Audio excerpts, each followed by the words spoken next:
Hi dear, നിങ്ങൾ emotional satisfaction വേണ്ടിയിട്ട് മറ്റുള്ളവരെ ആശ്രയിക്കാറുണ്ടോ? നിങ്ങളെ സന്തോഷിപ്പിക്കുക എന്നുള്ളത് മറ്റൊരു വ്യക്തിയുടെ ടാസ്ക്കായിട്ട് മാറാറുണ്ടോ? അതുപോലെ നിങ്ങൾക്ക് ജീവിക്കാൻ ആവശ്യമായ ഭൗതിക സാഹചര്യങ്ങളൊക്കെയും ഒരുക്കി തരേണ്ടത് മറ്റൊരു വ്യക്തിയുടെ ചുമതലയായി മാറിയിട്ടുണ്ടോ? എങ്കിൽ ഇതൊക്കെയും മാറി മറിഞ്ഞേക്കാം. നിങ്ങളെ സന്തോഷിപ്പിച്ചു കൊണ്ടിരുന്നൊരു വ്യക്തി നാളെ അവർക്ക് ചിലപ്പോൾ നിങ്ങളോട് സംസാരിക്കാൻ തോന്നാതെ വരാം. അവർ നിങ്ങളോട് ഇടപഴകിയിരുന്ന രീതിയിൽ വ്യത്യാസം വരാം. നിങ്ങൾക്ക് അതുവരെയും ഭൗതിക സാഹചര്യങ്ങൾ നൽകിയിരുന്ന പണമായിട്ടായിക്കോട്ടെ, മറ്റ് ഭക്ഷണം ആയിട്ടായിക്കോട്ടെ, വീടായിട്ടായിക്കോട്ടെ, ഇതെല്ലാം നിങ്ങൾക്ക് നൽകിയിരുന്ന വ്യക്തി നാളൊരു ദിവസം നൽകാതെ ഇരുന്നാൽ എന്ത് സംഭവിക്കും? നമുക്കവിടെ നമ്മളെപ്പോഴും അവരിൽ അങ്ങ് ഡിപ്പെൻഡൻ്റ് ആയിപ്പോവും. അവരത് നിർത്തിക്കഴിഞ്ഞാൽ നമ്മൾ അവിടെ ഒരു സീറോ ആയി പോകുന്ന പോലെ ആയിപ്പോവും. അതുകൊണ്ട് നിങ്ങൾക്ക് എന്തൊക്കെ സാഹചര്യങ്ങളുണ്ടെങ്കിലും എല്ലാം നിങ്ങൾക്കുണ്ട്, മറ്റുള്ളവർ നിങ്ങൾക്കെല്ലാം തരുന്നുണ്ട് എങ്കിലും സ്വയം ഇവയൊക്കെയും ആർജിച്ചെടുക്കാനായിട്ട് ശ്രമിച്ചുകൊണ്ടിരിക്കുക. നിങ്ങളെ സ്നേഹിക്കാൻ ഒരുപാട് പേര് ചുറ്റിലുണ്ടെങ്കിലും സ്വയം സ്നേഹിക്കാൻ പഠിച്ചുകൊണ്ടിരിക്കുക. എപ്പോഴാണ് ഈ ഒരു സ്നേഹമൊക്കെ അവരുടെ ഭാഗത്തു നിന്ന് ഇല്ലാതാകുന്നതെന്ന് പറയാൻ സാധിക്കില്ല. അവർക്ക് അവരുടെ സ്വഭാവത്തിൽ മാറ്റം ഉണ്ടായേക്കാം, ബന്ധങ്ങളിൽ മാറ്റം സംഭവിച്ചേക്കാം. അതുപോലെ ഈ ഭൗതിക സാഹചര്യങ്ങളൊക്കെ നമുക്ക് നൽകുന്ന അവർ ചിലപ്പോൾ അതുവരെ അത് ഉത്തരവാദിത്തമായി കരുതിയിട്ടുണ്ടായിരിക്കാം. പിന്നീട് അവരത് നിർവഹിച്ചില്ലെങ്കിൽ എന്ത് ചെയ്യാം? ചിലപ്പോൾ സാഹചര്യവശാൽ കഴിയാതെ പോയാൽ എന്ത് ചെയ്യും?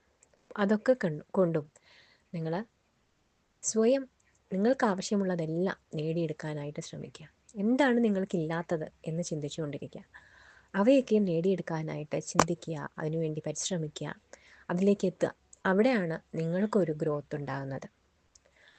അതിന് പകരം നിങ്ങൾ മറ്റുള്ളവരിൽ ഡിപ്പെൻഡൻ്റ് ആയിട്ട് നിൽക്കും തോറും നിങ്ങളുടെ ഗ്രോത്ത് അവിടെ കുറയാണ്. നിങ്ങൾ ആ ഗ്രോത്ത് കുറഞ്ഞ് മുരടിച്ചു പോവാണ് അല്ലേ? ഒരു ആൽവൃക്ഷത്തെ നമ്മൾ മണ്ണിൽ കൊണ്ട് നട്ടാൽ, ഭൂമിയിൽ കൊണ്ട് നട്ടാൽ അതിന് വളരെ വലുതായിട്ട് പടർന്ന് പന്തലിച്ച് വളരാൻ സാധിക്കും. അതേസമയം നമ്മൾ ഒരു ബോൺസായി ആയി അതിനൊരു ചെറിയൊരു ഉള്ളിൽ ചെറുതാക്കി വളർത്താൻ ശ്രമിച്ചുകൊണ്ടിരുന്നാൽ അതങ്ങനെ മുരടിച്ച് അത്രയും വലുതാകേണ്ട വൃക്ഷം മുരടിച്ച് ഇങ്ങനെ ചെറുതായി തന്നെ നിൽക്കും, വളർച്ചയില്ലാതെ അങ്ങനെ തുടരും അല്ലേ? അതുപോലെ തന്നെയാണ് എല്ലാവരുടെ ഉള്ളിലും കഴിവുകളുണ്ട്. ആ കഴിവുകൾ പുറത്തേക്ക് കൊണ്ടുവരുന്നതിനനുസരിച്ചാണ് ഡെവലപ്മെൻ്റ് ഉണ്ടാകുന്നത്. നമുക്ക് ചുറ്റിലും എല്ലാം ഉള്ളപ്പോൾ എനിക്ക് ക്യാഷ് ഉള്ളപ്പോൾ ക്യാഷ് വേണമെന്ന് തോന്നില്ല.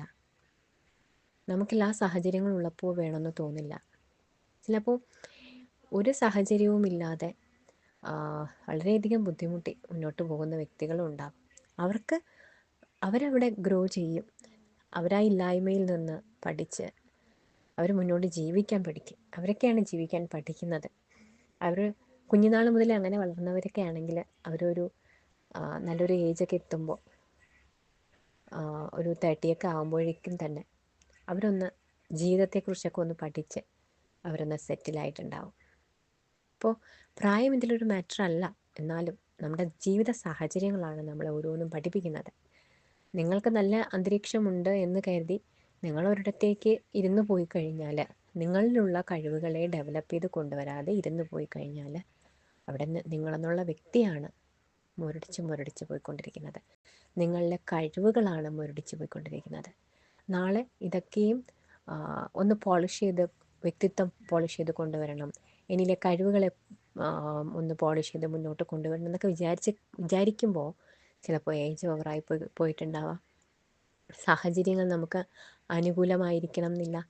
ഇപ്പോഴത്തെ ഈ ഒരു യുഗത്തിൽ നമുക്ക് ചിലപ്പോൾ അത്തരത്തിലുള്ള ടെക്നിക്കൽ നോളജസ് ഒന്നും ഇല്ലായിരിക്കാം.